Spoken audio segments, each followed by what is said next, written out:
Hello, and we're talking about thermodynamics in a thermodynamics series. This specific one is about heat energy, about determining heat energy. We can't measure heat energy directly. We have to measure it through other things and then imply what the heat energy is. So this is all about calculating that. Heat energy, or heat, but heat energy to be specific, it is measured, it can be in calories, it can be in kilojoules, or just regular joules. We don't really deal with calories so much when we're doing these problems. That's a specific measurement that's done in thermodynamics. So we're going to be dealing with kilojoules or joules in thermodynamics mostly in these questions.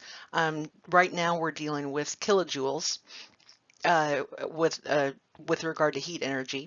So H equals heat. H just stands for heat or heat energy. Now a triangle, it's also called delta.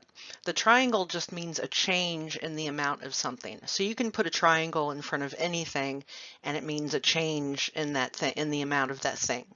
So triangle or delta H would mean a change in heat or a change in heat energy. Now H, as I said, we're dealing with kilojoules right now. So delta H in kilojoules is the change in heat energy. So the change in heat, it refers to the heat of the system, not the surroundings, not the heat that's given off into the air, but the heat of the substance itself. The system is just a fancy way of saying whatever substance you're measuring. So if delta H is positive, if it has a positive kilojoules number, then it gained heat. The substance itself gained heat. It got hotter. If delta H is negative, then that substance lost heat or released heat out into the air. So if it gained heat when the substance is positive, that's called endothermic because the heat went in. If it lost heat, that's called the exothermic because the heat exited out of the system. So gained heat and in means in. In means in.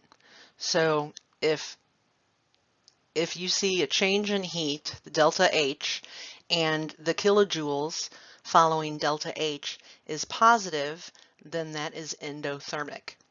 If it's negative, then it's exothermic. So here's a sample question that you might be asked on a test.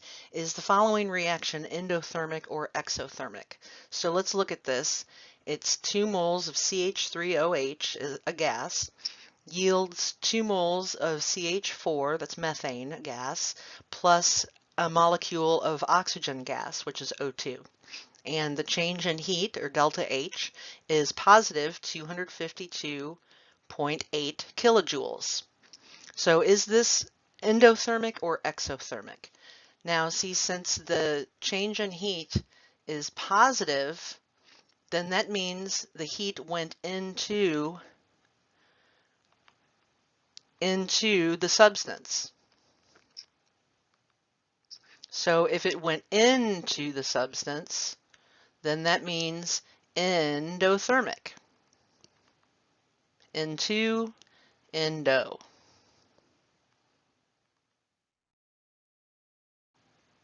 You'll have to forgive me, I'm writing with a mouse pad or with a mouse. So into, endo. So see, the change in heat energy is positive, which indicates the substance gained heat, so therefore it's endothermic. Now here's another sample question that you'll be asked on a test. Calculate the amount of heat transferred with 24.0 grams of methanol according to the reaction. And see here, what's methanol? Methanol is this right here, the CH3OH. That's methanol. Now this CH4 is methane, and obviously O2 is oxygen. But what we're going to concentrate on is the methanol over here because that's what it's asking about. It's asking about 24 grams of methanol. So really, we don't have to worry about these over here. It's not that they're not important to the equation, but they're just not important to what we're trying to do. We're measuring the methanol over here, the 2 moles of methanol we have.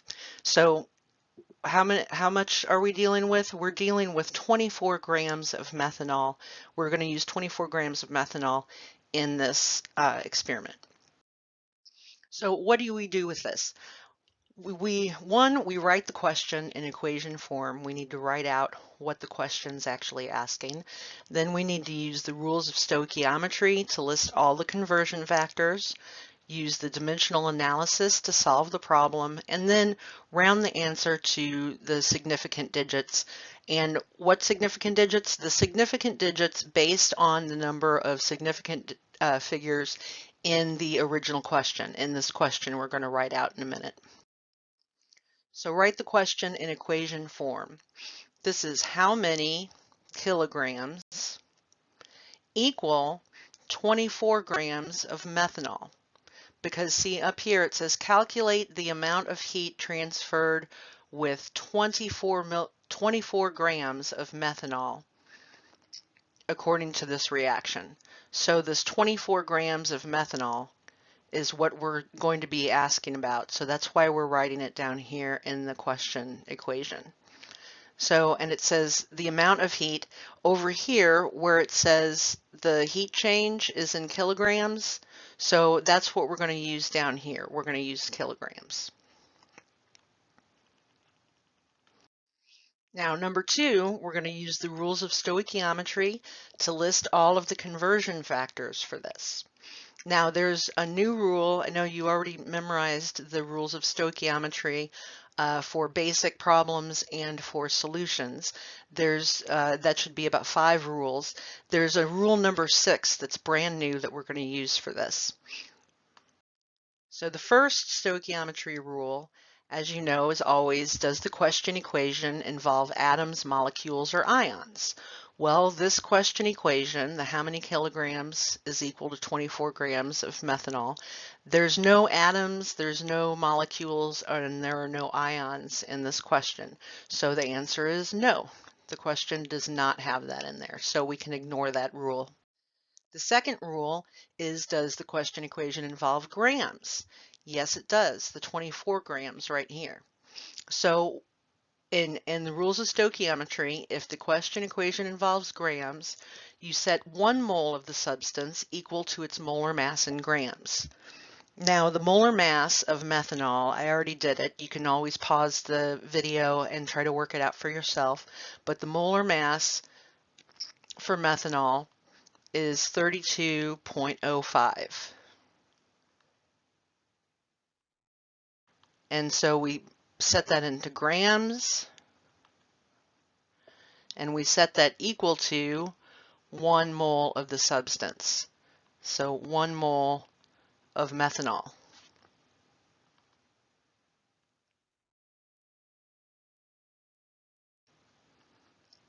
CH3OH.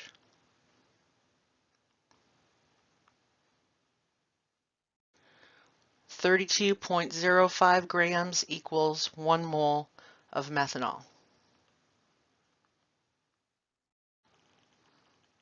And here it is written real pretty.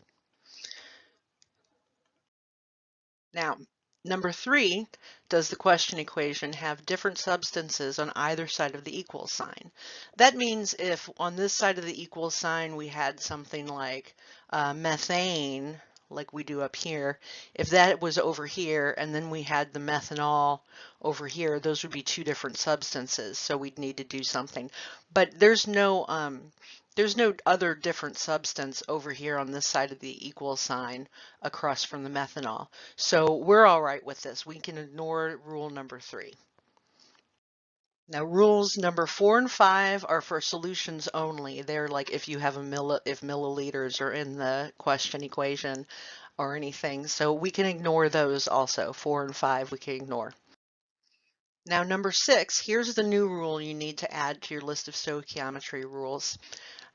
Use the molar coefficient of the substance and set it equal to the absolute value of the change in heat. Now remember, the change in heat is up here, that delta H, and the absolute value would just be, you cut off that positive, if positive or negative sign. It doesn't matter if it's positive or negative, you just use the numbers. You don't worry if it's negative, you don't include that negative on there. You just use the numbers, the 252.8 kilojoules. So 252.8 kilojoules, let's see, 252.8 kilojoules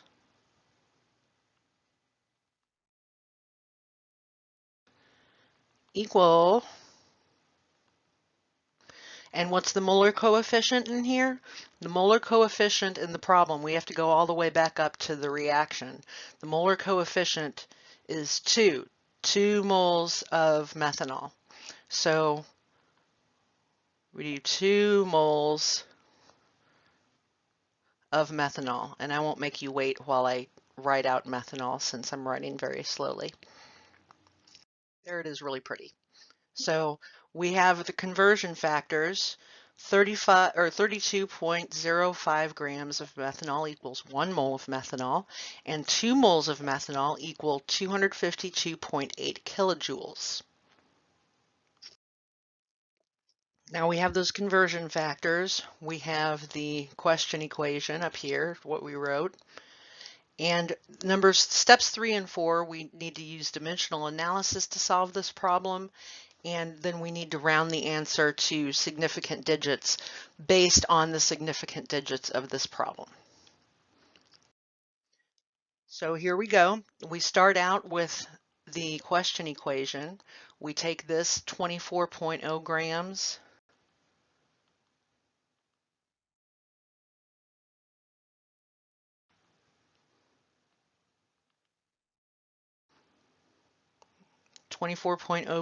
of methanol, and we put it over 1, and then put a times and draw a line. So this is grams up here. This is grams. So we're going to have grams down here. Now in this conversion factor, let's find the grams in the conversion factor. Here it is right here. So we're going to use this conversion factor first. We're going to do 32.05 grams of methanol, and then on the other side of the divisor bar, we're going to put that 1 mole of methanol. So down on the bottom here, we're going to do 32.05 grams, and on the top, we're going to do 1 mole. And I should be writing the methanol formula out with all of this, but since I don't want to make you sit there and wait for me to write it all out, so since we're only dealing with methanol, I'm just not writing it. But you should write it in your test. So we got 1 mole over 32.05 grams methanol, and then we write a times and a divisor bar again. Now there's 1 mole is up here. 1 mole is up here on the top of the divisor bar, so we're going to have a mole down here. We're going to have some equation that involves a mole down on the bottom of the divisor bar. Now we only have one conversion factor left, and that's 2 moles of methanol equal 252.8 kilojoules. So that's 2 moles of methanol, and on the other side of the divisor bar, the top side, we're going to have the 252.8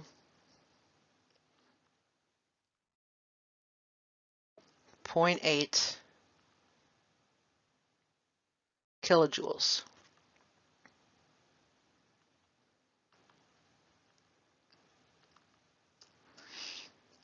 Now we're going to cross out everything that cancels out.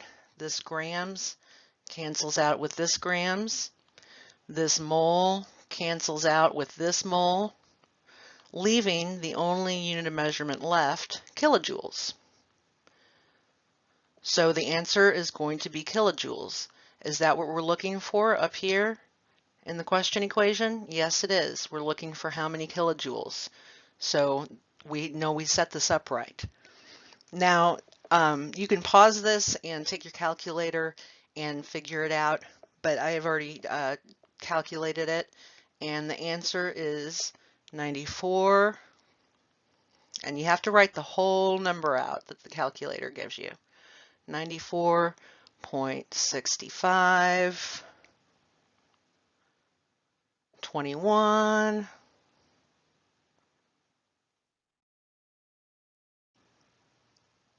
0608.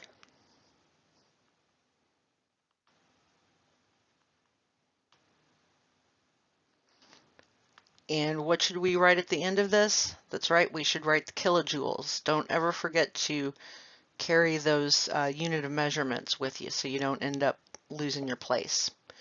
Now, up here in the question equation, we only have one number to deal with, and that's 24.0. So that's three significant figures. 2, 4, and 0, three significant figures. So that's what we're going to do down here. Let me change this. We're going to have three significant figures. So that 94.6, and then you draw a line. Now this 5 right after the line is 5 or above, so that changes the 6 to a 7. So the answer is about, which is this wavy equal sign, 94.7 kilojoules. So how much heat was transferred in the reaction of methanol degrading into methane and oxygen? 94.7 kilojoules of heat.